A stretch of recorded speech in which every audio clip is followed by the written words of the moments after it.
हिंदवाडी गणेश मार्ग येथे पिण्याच्या पाण्यात ड्रेनेजचे पाणी मिसळण्याची गंभीर समस्या निर्माण झाली होती।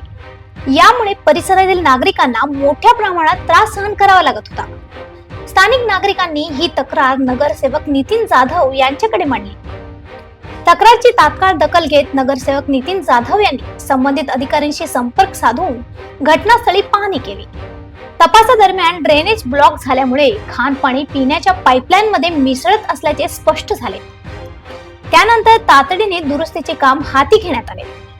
घाणपाणी पिण्याच्या पाण्यात मिसळण्याची समस्या कायमस्वरूपी दूर करण्यात आली। या कारवाईनंतर परिसरातील नागरिकांनी समाधान व्यक्त केले। यावेळी माजी नगरसेविका संयोगिता हलकेकर, महानगरपालिकेचे अधिकारी, LNT विभागाचे अधिकारी तसेच स्थानिक नागरिक उपस्थित होते।